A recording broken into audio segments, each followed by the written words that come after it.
Pues iniciamos. Bueno, buenos días. De hecho, el doctor Rojas me invitó, me dice que empezaron con sus ciclos de ponencias y es bueno porque al menos mantenernos pues actualizados sobre las patologías más frecuentes que incluso vemos en la consulta. Por eso le decía que hablar de los trastornos menstruales pues es importante porque yo creo que es una parte común de nuestra consulta diaria. ¿Sale? Ay. No?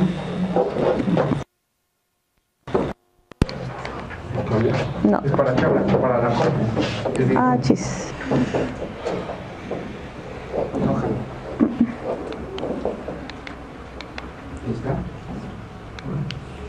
Ok, bueno.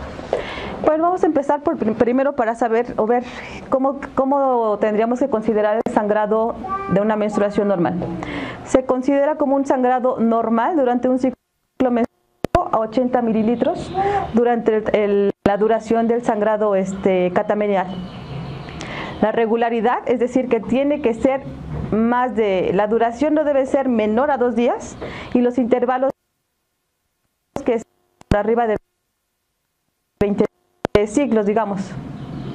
Y aquí precisamente lo que veíamos, con unos intervalos de 24 a 38 días, es decir, una paciente que está teniendo ciclos cada 20 días, pues entonces ya caería dentro de una irregularidad. Aún podemos considerarlo como dentro de un ciclo catamenial normal. La duración, lo que les decía, más o menos el periodo de duración es de 3 a 8 días. Pacientes que a lo mejor llegan a la consulta y nos dicen que su sangrado es de 1, 2 días o a veces incluso son manchados, entonces ya podríamos catalogarla que está con alteraciones precisamente dentro de su sangrado menstrual. Bueno, aquí precisamente en los últimos años se ha tratado de cambiar el concepto precisamente de cómo considerar un sangrado uterino anormal. A partir del 2011 la FIGO precisamente hizo esta clasificación y lo que estamos viendo actualmente que se utiliza como una hemorragia uterina anormal, aguda o crónica. Se está clasificando. Crónica, aquella que tiene una duración de 6 meses, son aquellas pacientes que nos van a estar refiriendo que sus sangrados a lo mejor son cada 3 o 4 meses, duraciones que son a lo mejor con duraciones de 15, 12 días, que precisamente su sangrado puede ser de 1 o 2 días. Una hemorragia anormal aguda es aquella en la cual la paciente nos va a presentar una pérdida hemática importante que incluso va a requerir un manejo mucho más invasivo. Muchas veces se les tiene que hacer un legrado para parar la hemorragia, que incluso estas pacientes van a requerir en algún momento incluso hemotransfusión. Es decir, pacientes con una hemorragia aguda crónica, pues son pacientes que van a ir presentando anemia, pero su sistema se va a ir adaptando a los cambios. Es más, dentro de una hemorragia aguda crónica, una hemorragia crónica, lo más probable es que una paciente va a tener un ciclo de una hemorragia aguda, que habitualmente es cuando llegan a nosotros a la consulta porque ya tienen ya tienen datos de anemia. Sangrados irregulares que también podemos considerar son el intermenstrual a presentar dentro de un ciclo regular. Nos llegan muchas pacientes con sangrado poscoital. Aquí habitualmente son pacientes que tienen alteraciones a nivel del cervix, ulceraciones o muchas veces son usuarios de dispositivos. O sangrados que también se pueden presentar días previos a la menstruación o unos 4 o 5 días después de haber terminado su menstruación. Son este tipo de pacientes que se van a presentar. Y pues ya fuera de la edad reproductiva, pues obviamente el sangrado posmenopáusico, que sabemos que una paciente después de un año de haber presentado ya no menstruación, si llegan a presentar nuevamente sangrados, entran dentro de esta calificación y tenemos que investigarlas también. O igual, menstruación precoz, aquellas niñas que empiezan a sangrar actualmente, estamos viendo niñas entre 3 a 5 años que están presentando sangrados menstruales. Bueno, aquí es más o menos para valorar cómo van a decir, bueno, cómo le voy a clasificar a una paciente el volumen de sangrado. Aquí obviamente tendríamos que investigar a la paciente el tipo de ya sea toalla o tampón que está utilizando y más o menos hacer calcular Si a lo mejor ya son pacientes que les refieren que están utilizando toallas nocturnas o incluso aquellas que llegan a utilizar incluso pañal, pues obviamente el volumen está mucho más, más elevado de lo que se considera normal. Es lo que les comentaba. Anteriormente nosotros hablábamos de sangrados uterinos, sangrado uterino anormal, sangrado uterino disfuncional. A partir de 2011 la FIGO precisamente ya hizo una clasificación para que nosotros podamos ir identificando la patología a la que más se va a asociar este tipo de sangrados. Por eso a lo mejor los términos de hiperpolimenorrea, oligomenorrea o incluso opsomenorrea están dejando de ser en uso, precisamente por la clasificación que a continuación vamos a ver. Lo que les comentaba, en el 2011 se hizo un consenso a nivel, incluso participaron más de 18 países precisamente para hacer esta clasificación. Y entonces se le dio el sinónimo de Palm Coin. ¿Eso en qué se va a clasificar? El PALM consiste precisamente en aquellas causas estructurales que nos van a condicionar sangrados. En este caso vamos a buscar presencia de pólipos, adenomiosis, leiomiomatosis y aquí alteraciones tanto de hiperplasias a nivel de endometrio o lesiones malignas a nivel de útero. Y el COIN precisamente va relacionado a aquellas causas que no son que tienen directamente relación con el útero, como son las coagulopatías, habitualmente las disfunciones ováricas, alteraciones a nivel del endometrio, iatrogénico y precisamente algunas que no tienen alguna clasificación definida. Entonces ahora cuando, no sé si se han fijado que ya está el sangrado uterino disfuncional y a un lado se le pone P, si estamos sospechando que es un pólipo, el A, adenomiosis. Vamos a pasar en la siguiente, por favor, para que vamos. Precisamente, entonces, si nosotros estamos sospechando que vamos a tener una paciente que el sangrado es causada por pólipos, pues obviamente entonces ya la podemos dar el apellido Palm Coin P, ¿sale? Aquí obviamente el diagnóstico pues prácticamente se va a hacer en base al ultrasonido. Muchas veces cuando solicitamos un ultrasonido nos van a referir precisamente presencias de lesiones polipoides a nivel del endometrio o incluso muchas veces cuando revisamos el cervix a veces llegamos a apreciar que tienen pólipos que protruyen a través del canal cervical y muchas veces es la causa incluso de sangrados postcoitales. ¿Okay? Aquí, por ejemplo, es difícil identificar el tamaño a menos que ya se haga una histeroscopía, pero el ultrasonido es un auxiliar diagnóstico que nos va a ayudar mucho para buscar este tipo de lesiones. Más adelante vamos a ver cuál sería el tratamiento. La adenomiosis también es una de las patologías muy frecuentes, incluso esas son acuérdense que la adenomiosis es precisamente la presencia de endometrio que va a abarcar parte del miometrio. ¿Y esto qué va a ocasionar? Que entonces las células se van a hacer una hiperplasia y por lo tanto van a condicionar sangrados abundantes. La característica de este tipo de sangrados pues habitualmente son úteros que son de mayor tamaño. En el ultrasonido no nos van a reportar miomas, pero son pacientes que tienen sangrados importantes e incluso son las pacientes que menos responden a tratamiento hormonal porque la lesión precisamente está en el miometrio prácticamente y el diagnóstico incluso se va a hacer prácticamente por patología. Ok. Yo creo que de las más frecuentes que incluso nos reportan o que incluso llegamos a ver en la consulta, precisamente son la presencia de miomas. Y aquí obviamente nos van a reportar si son submucosos, si son submucosos, si son intramurales o si son subserosos, ¿no? Que muchas veces cuando nos reportan el ultrasonido a veces nos ponen que son incluso hay en estudios que sí nos reportan incluso la localización. Sabemos que los miomas submucosos y los intramurales son los que realmente nos van a condicionar mayor tipo de alteraciones y obviamente pues las características que va a ser un útero aumentado de tamaño con ciclos, pueden ser incluso ciclos regulares, pero prácticamente aquí la manifestación pues va a ser el sangrado importante. ¿La que sigue? Dentro del término de hiperplasia y malignidad, una de las patologías más frecuentes que llegamos a encontrar precisamente es la hiperplasia de endometrio. Aquí obviamente nosotros tenemos que ir sospechando de pacientes que tienen mayor riesgo de hiperplasia. Son aquellas pacientes con ciclos anovulatorios, pacientes con obesidad, hipertensión. Entonces, incluso muchas veces en el ultrasonido nos reportan un endometrio aumentado de tamaño en una paciente cíclica de 18 a 20 milímetros. En estas pacientes está indicado hacer precisamente una toma de biopsia de endometrio precisamente para identificar el tipo de lesiones, porque también de eso va a depender e incluso el tratamiento. E igual, dentro de las lesiones podría ser dentro de las lesiones malignas de útero, también precisamente aquí nos los van a reportar como es un crecimiento súbito del útero y obviamente se va a caracterizar por el sangrado abundante.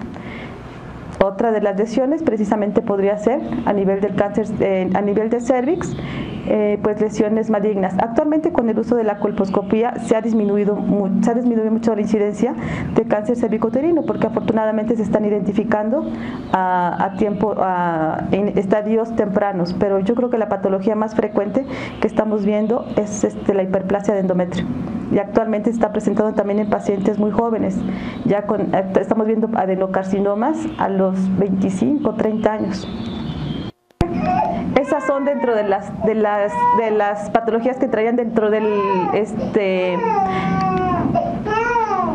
PAL. Dentro del COIN, precisamente lo que referíamos o lo que nos mencionaban anteriormente, ¿no? Hay alteraciones de coagulopatía. Se supone que más o menos el 13% de las pacientes que van a tener alteraciones en su patrón menstrual van a estar relacionados con trastornos de coagulopatía. Y el 90% de estas pacientes van a tener alteraciones o van a tener una enfermedad de von Willebrand. Entonces, si son pacientes que a lo mejor ya las estudiamos estructuralmente, no encontramos pólipos, miomas, no tienen, igual hasta a lo mejor tomamos biopsia de endometrio y no nos reporta un endometrio proliferativo o cosas que no hay relación, tenemos que ir encaminados a buscar precisamente alteraciones en el patrón a nivel de la coagulación, ¿sale? ¿Por qué? Porque también son pacientes que se van a caracterizar por hemorragias y que realmente no van a responder tampoco a tratamiento hormonal. Otro de los trastornos, precisamente la disfunción ovárica. Yo creo que más del 50% también de la consulta que vemos es precisamente por este tipo de alteraciones. Pacientes con, lo más frecuente que llegamos a ver son pacientes con ovario poliquístico, pacientes con hipotiroidismo, hiperprolactinemia, incluso pacientes diabéticas. Aquellas pacientes que utilizan antidepresivos, antidepresivos o son pacientes que habitualmente te van a cursar con hiperprolactinemia.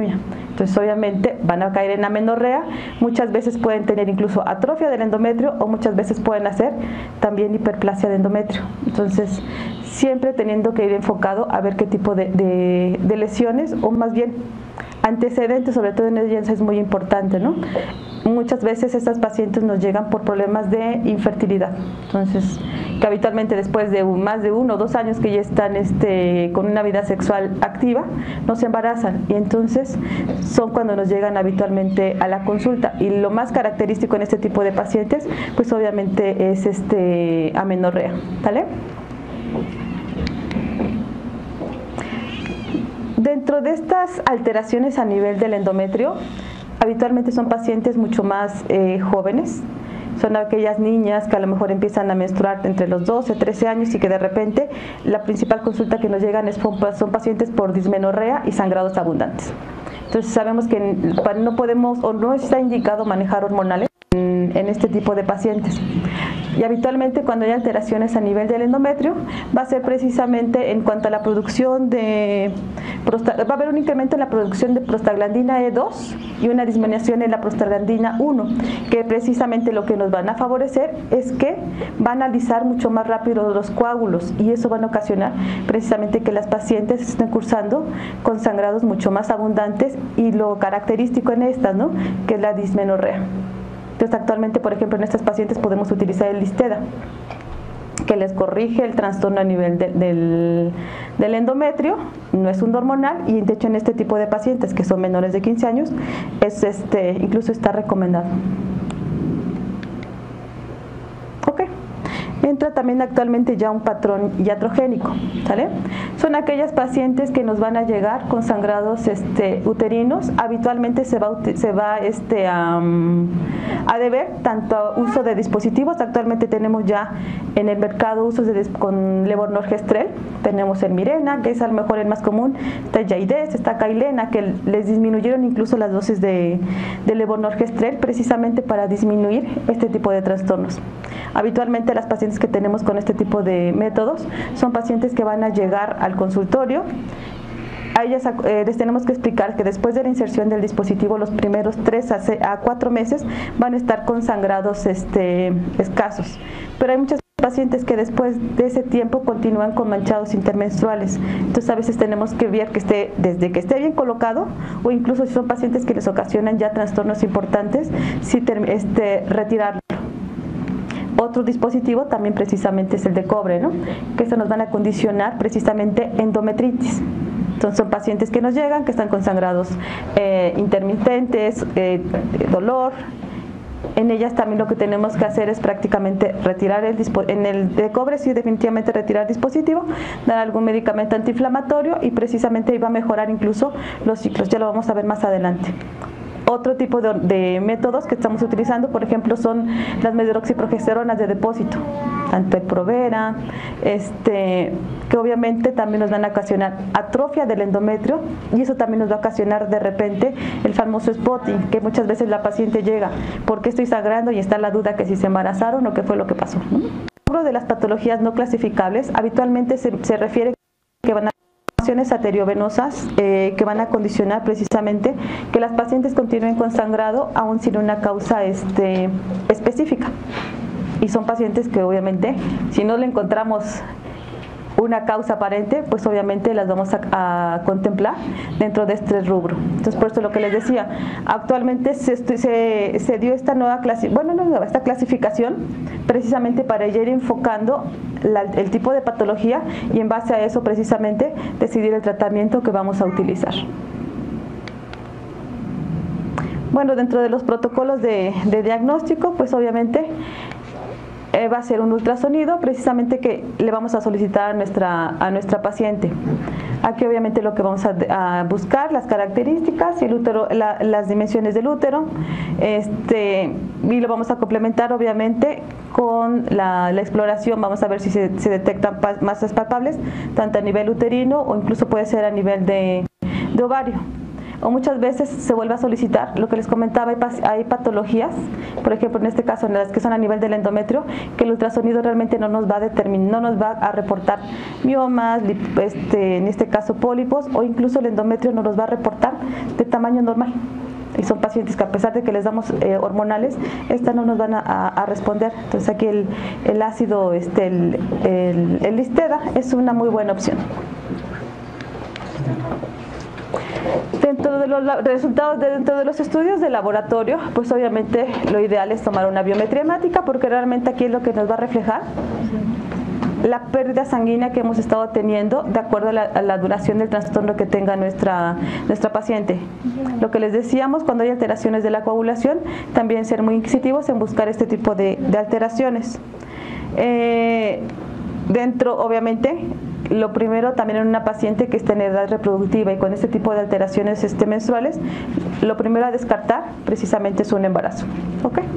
En pacientes que sospechamos que tienen una alteración de ovario, buscar función tiroidea. Yo creo que más del 30-40% de las pacientes que estamos viendo ahorita tienen ya datos de hipotiroidismo, e incluso muchas de ellas hipotiroidismo subclínico. También solicitar un perfil hormonal, en este caso buscar datos de androgenización, sobre todo en pacientes que tienen datos sugestivos de ovario poliquístico o que estamos sospechando alguna lesión a nivel de suprarrenales. Niveles de FSH, LH y prolactina en pacientes precisamente que se sospechan de anovulación crónica. Sabemos que el eje hipófisis, hipotálamo, ovario son los que precisamente se van a alterar. Primero va a haber cambios en esto, si no lo corregimos se va a incrementar la prolactina y por consiguiente las hormonas tiroideas también van a tener cambios y habitualmente van a empezar con datos de hipotiroidismo. Y lo que les comentaba hace rato, son pacientes que llegan con deseo de embarazo obviamente, y ya con datos o más bien por infertilidad, y esto es básico precisamente buscarles para empezar su corrección.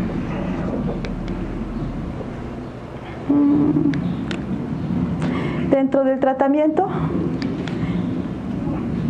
aquí obviamente el tratamiento médico debe ser considerado como primera línea, siempre y cuando, si ya a lo mejor, más bien aquí la interrogación y la exploración física de la paciente va a ser básico, ¿no?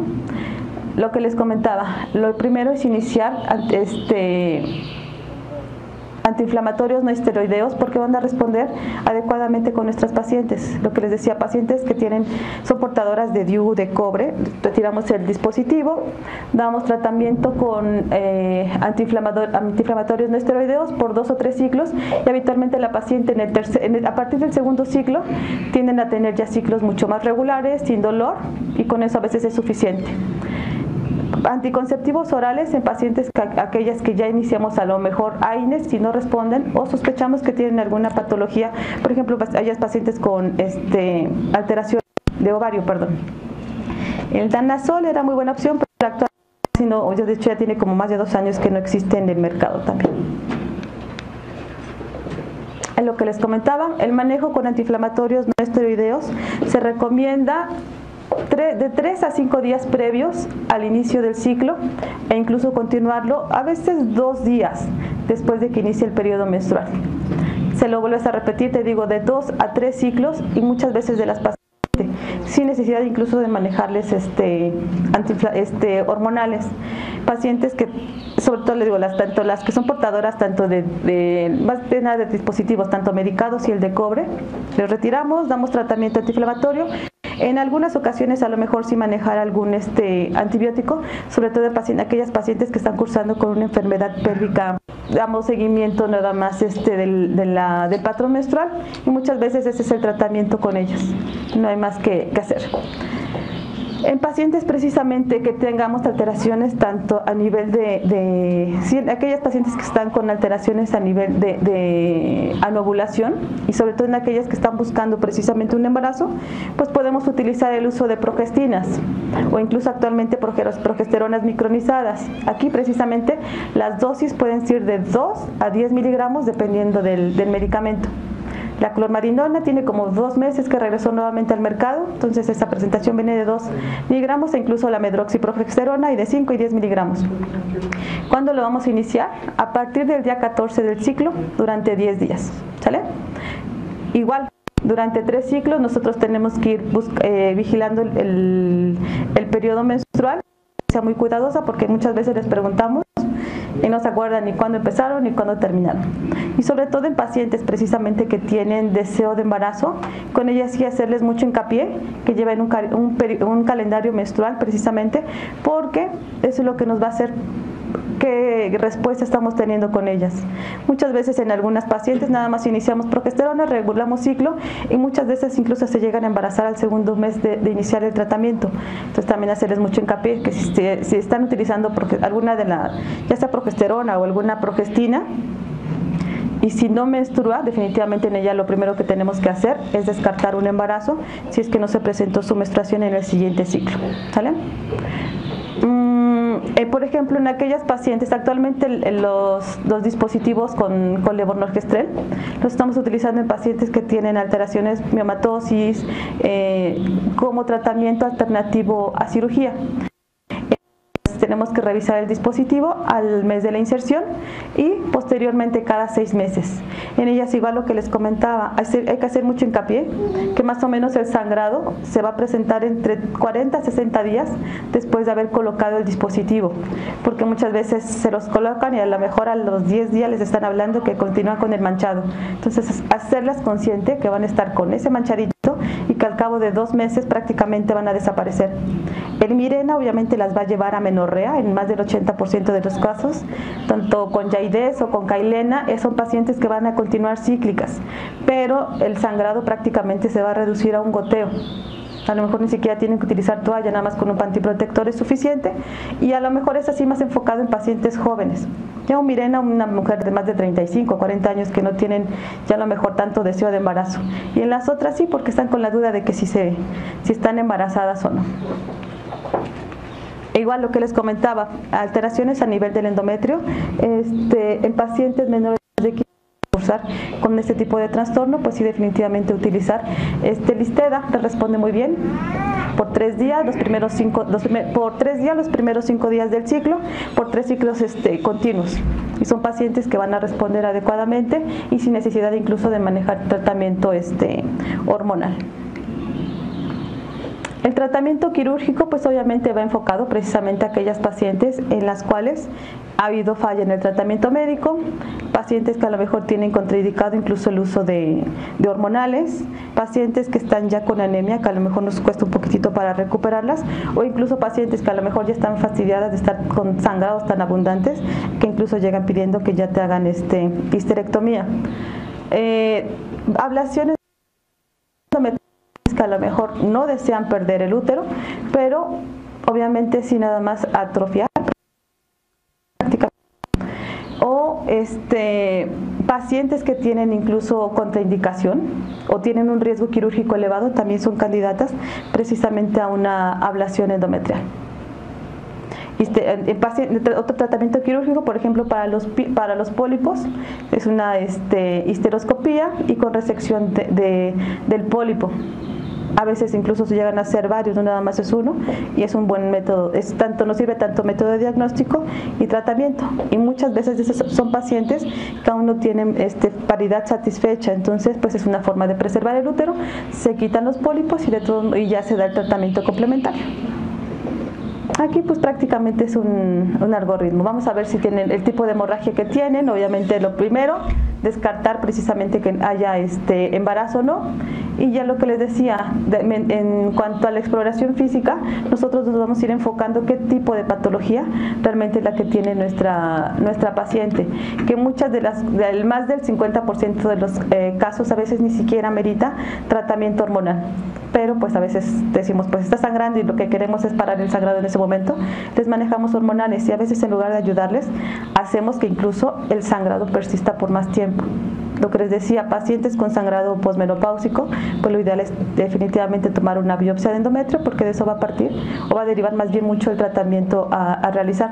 Lo que les decía, actualmente están presentando pacientes muy jóvenes, incluso adenocarcinomas. Aquí está el doctor Viveros, que yo creo que es algo muy frecuente. Estamos viendo pacientes de 25 a 28 años ya con adenocarcinoma, ¿no? Pero sí tiene mucho que ver también con los antecedentes e incluso estilos de vida. Entonces, pues bueno, creo que sería todo. ¿Preguntas? ¿Dudas?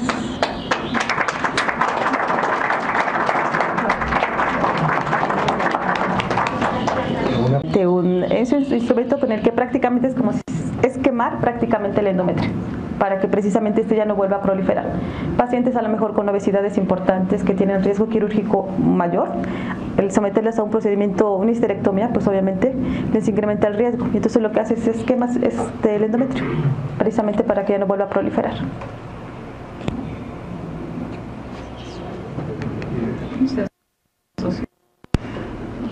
¿Alguien más?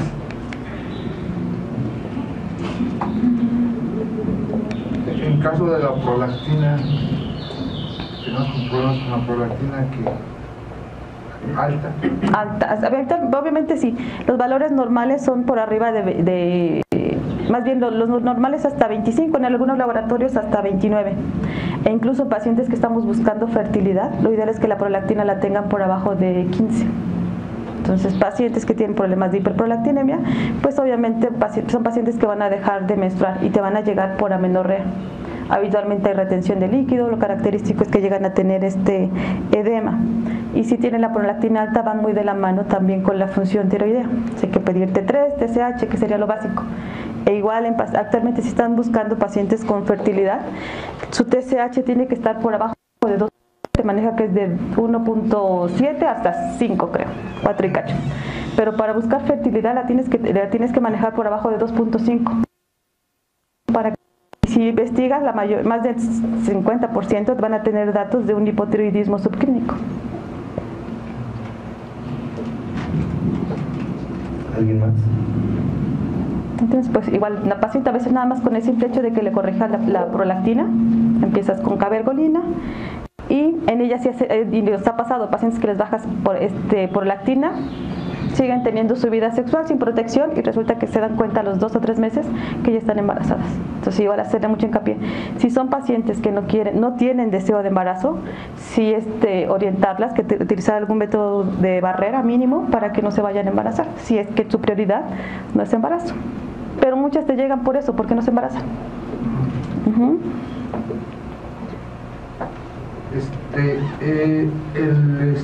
El manejo.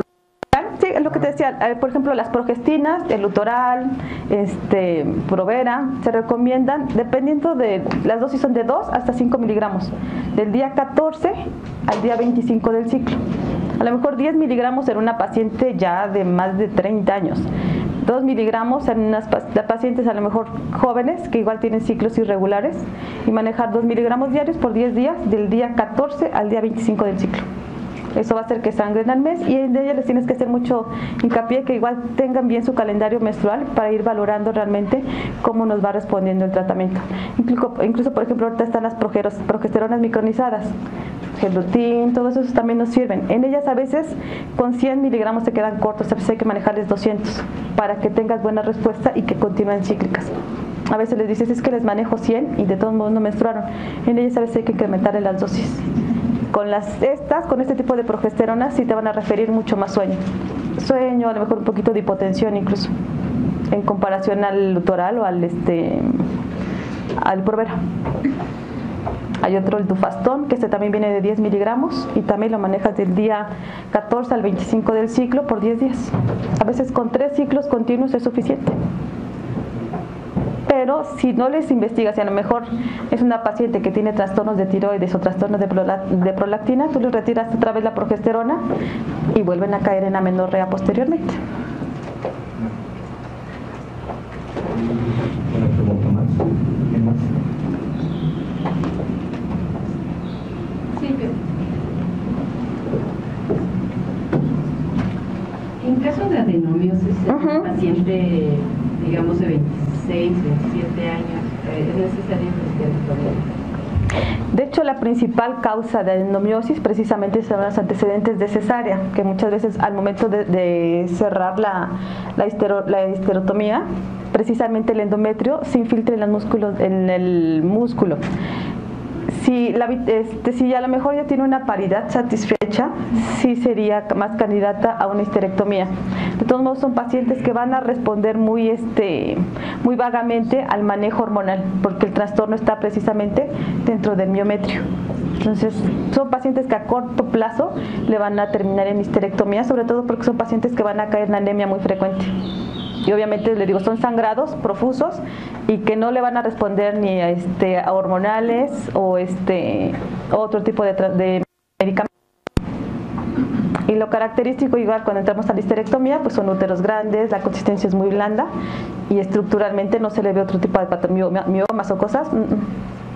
Pero sí, son pacientes que habitualmente son los que más terminan en histerectomía a edades más tempranas. Y uno de los factores de riesgo precisamente son las cesáreas previas.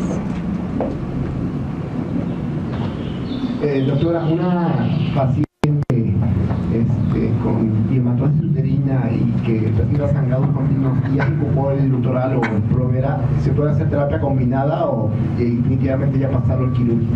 Dependiendo del tamaño de los miomas, ¿no? Si a lo mejor son miomas pequeños, puede ser con ella, por eso lo que les comentaba, los dispositivos actualmente con levonorgestrel, el Mirena, te puede responder bien. Obviamente si es un útero de 15 a 18 centímetros, difícilmente te va a responder a medicamento hormonal. Ellas serían más candidatas a cirugía. Pacientes que incluso actualmente igual se puede intentar una miomectomía para disminuir el tamaño. Actualmente hay un medicamento que se llama Esmia, que igual lo puedes utilizar por 3 ciclos continuos. A lo mejor aquí lo que valoras es el costo, más o menos cada cajita te viene costando como 5,000 pesos. Es una progesterona igual a dosis muy altas que te disminuye hasta el 50% de los miomas. Pero, pues obviamente una vez que tú quitas el estímulo del medicamento, si son pacientes jóvenes, que obviamente por el estímulo del estrógeno, pues van a seguir creciendo ese útero. Es a lo mejor si utilizaron en alguna paciente para disminuir el tamaño del mioma y ser mucho menos agresiva la cirugía, sobre todo porque no hace la consistencia de un anólogo de la GNRH, que cuando a veces entras a miomectomía el tejido es muy chicloso. Entonces con el ESMIA el músculo no se altera tanto y es mucho más fácil poder realizarla. Y sobre todo menos cruento para la paciente, ¿no? Que lo que tratas de preservar en ella pues es su función reproductiva. Realmente el tamaño del útero, el tamaño de los miomas, la edad de la paciente y a lo mejor si tiene paridad satisfecha o no. Pero el Mirena podría ser un útero todo de tratamiento. Acuérdate que el efecto del Mirena te dura hasta por 4 años.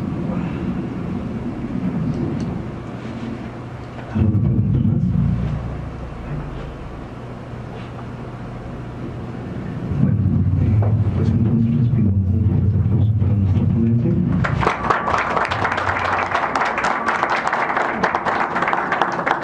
Y bueno, doctora, a nombre de la clínica, del personal de la clínica,